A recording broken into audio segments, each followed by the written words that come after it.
Hello दोस्तों, स्वागत है आपका अपने चैनल स्टडी पावर में। तो इससे पहले वाले वीडियो में हम लोगों ने पढ़ा था हिस्ट्री। तो हिस्ट्री में हम लोगों ने कवर किया था बंगाल विभाजन, सूरत विभाजन, मालवा में सुधार। तो आज हम लोग फिर से हिस्ट्री के एक और इम्पोर्टेंट टॉपिक होमरूल लीग के बारे में जानते हैं। होमरूल लीग, होमरूल लीग का आखिरकार मतलब क्या होता है? होमरूल लीग का मतलब होता है स्वशासन। स्वशासन का मतलब होता है खुद का शासन। होमरूल लीग को सबसे पहले आयरिश नेता रेजिमेंट ने पहली बार इसकी स्थापना की। किसने किया था इसका स्थापना? रेजिमेंट ने किया था, वो एक आयरिश नेता था। उसका फिर देखते हैं, ये जो होमरूल लीग जो लिया गया है वो लिया गया है आयरलैंड के तर्ज पर, जो कि तिलक और एनी बेसेंट ने इसका भारत में स्थापना किया। किसने किया? बाल गंगाधर तिलक एवं एनी बेसेंट ने। किसके तर्ज पे किया था? तो आयरलैंड के तर्ज पे किया था।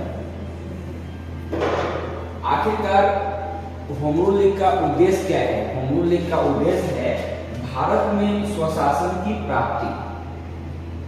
इससे पहले भारत में स्वशासन की प्राप्ति कहने का मतलब है कि उस टाइम भारत में ब्रिटिश का शासन था, इसलिए होमरूल लीग लाया गया था बाल गंगाधर तिलक और एनी बेसेंट के द्वारा।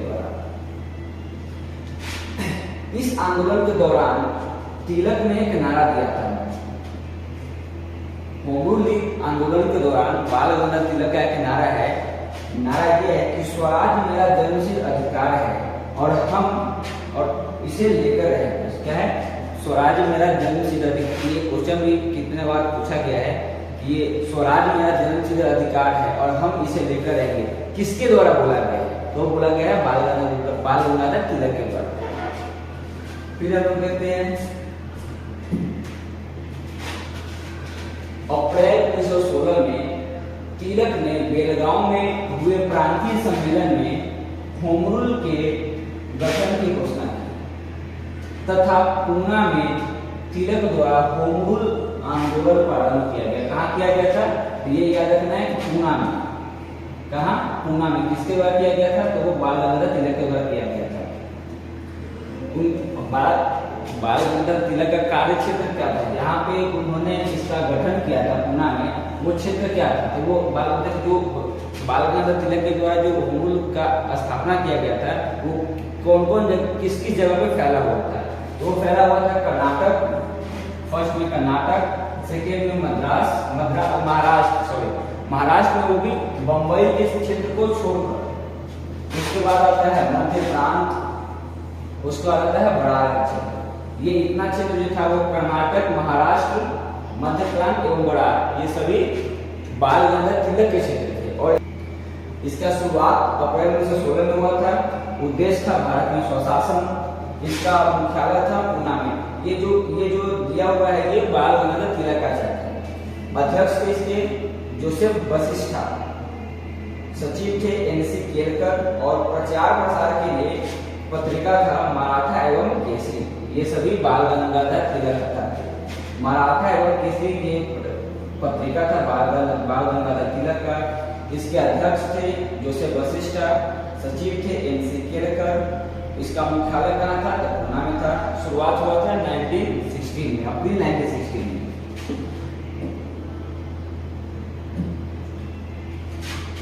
वहां तक बाल गंगाधर तिलक का होमरूल लीग समाप्त होता है। उस पर फिर से आता है एनी बेसेंट का होमरूल लीग।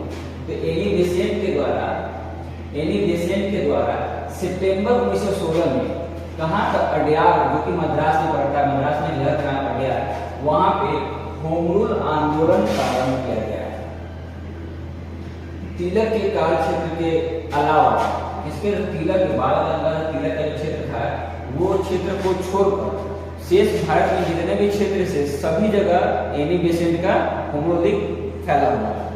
शेष भारत में श्रीमती एनी बेसेंट का कार्य रही। जगह याद रखना है, अड्यार, जो कि मद्रास में पड़ता है, यही में एनी बेसेंट ने होमरूल लीग की स्थापना किया था।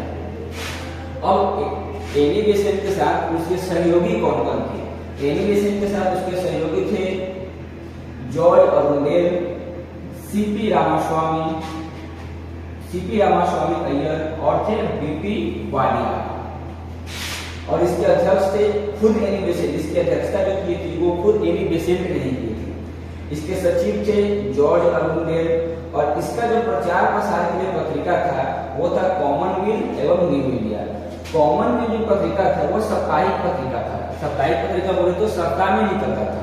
और ये जो न्यू इंडिया जो है वो न्यू इंडिया है दैनिक पत्रिका, मतलब कि डेली जो पत्रिका निकलता था। ये दोनों पत्रिका के द्वारा जो होम रूल लीग था उसको सभी जन तक पहुंचाया गया था। इसका जो क्षेत्र था, एनी बेसेंट का जो क्षेत्र था वो संपूर्ण क्षेत्र था, जो कि बाल गंगाधर तिलक के क्षेत्र को छोड़कर जितना भी क्षेत्र बचा था वो सभी क्षेत्र था। अब ऑब्जेक्टिव क्वेश्चन देखते हैं कि एनी बेसेंट को 1970 में कांग्रेस के कलकत्ता अधिवेशन की प्रथम महिला अध्यक्ष बनाया गया था। ये काफी इंपॉर्टेंट है, इसको ट्रिपल स्टार दे सकते हो। ये क्वेश्चन बहुत बार पूछा गया था कि प्रथम महिला अध्यक्ष कौन थी, तो वो एनी बेसेंट। प्रथम महिला अध्यक्ष जो थी वो एनी बेसेंट। कौन से अधिवेशन में? तो कलकत्ता का अधिवेशन 1970 में।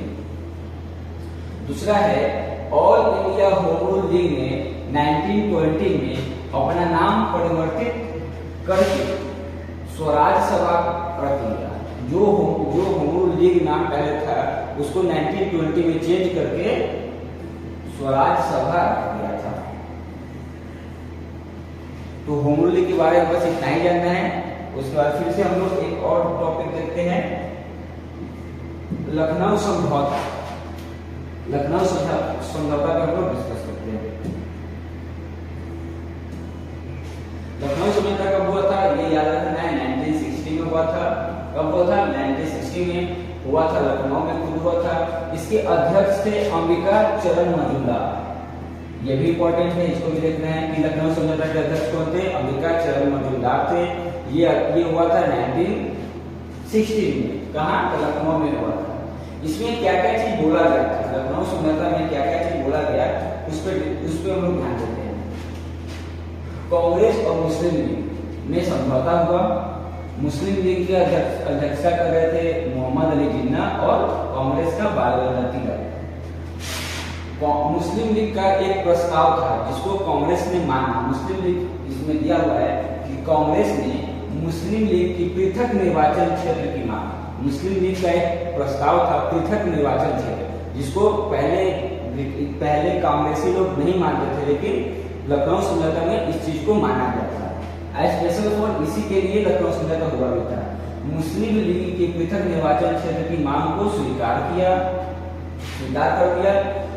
लेकिन इसका एक विरोध भी किए थे। वो थे विरोध करने वाले थे वो मदन मोहन मालवीय, इन्होंने इसका विरोध भी किया था। फिर देखते हैं कि गरम दल और नरम दल में समझौता हुआ। उसके बाद देखते हैं कि पटना विश्वविद्यालय अधिनियम, इसमें पटना विश्वविद्यालय अधिनियम भी पारित हुआ था लखनऊ समझौता में। पटना ये भी इम्पोर्टेंट है, इसको भी देखना है। ये जितने भी है सभी इम्पोर्टेंट है, ये नहीं कि कोई स्पेशल है, सभी इम्पोर्टेंट है। पटना विश्वविद्यालय अधिनियम पारित हुआ था। गरम दल और नरम दल में समझौता हुआ। कांग्रेस ने मुस्लिम लीग की पृथक निर्वाचन क्षेत्र की मांग को स्वीकार किया, जिसका विरोध किया था मदन मोहन मालवीय ने। कांग्रेस और मुस्लिम लीग में समझौता हुआ। उसके अध्यक्ष थे मोहम्मद अली जिन्ना और बाल गंगाधर तिलक। लखनऊ समझौता के अध्यक्ष थे अंबिका चरण मजूमदार और ये हुआ था लखनऊ में हुआ था। कब हुआ था? 1916 में हुआ था। उसके बाद सबसे इम्पोर्टेंट ये है कि लखनऊ समझौता के समय में ही चंपारण के एक नेता थे राजकुमार शुक्ल। राजकुमार शुक्ल ने ही राजकुमार शुक्ल पहले किसान थे जिन्होंने कांग्रेस के मंच से संबोधन किया था। वो जब चंपारण सत्याग्रह हुआ था तो गांधी जी को बुलाने के लिए लखनऊ में ही ये गए थे। राजकुमार शुक्ल की लखनऊ में गए थे। ये पहले किसान थे जिन्होंने लखनऊ से कांग्रेस के अधिवेशन में संबोधन किया था। तो बस इतना ही जानना है लखनऊ समझौता के बारे में, इससे ज्यादा कुछ नहीं है। बस तो आज के लिए इतना ही। फिर मिलते हैं हम लोग एक अगले वीडियो में, जिसमें हम लोग फिर से हिस्ट्री के एक और जो भी इम्पोर्टेंट टॉपिक होगा उस पर डिस्कस करेंगे। बस आज के लिए इतना ही।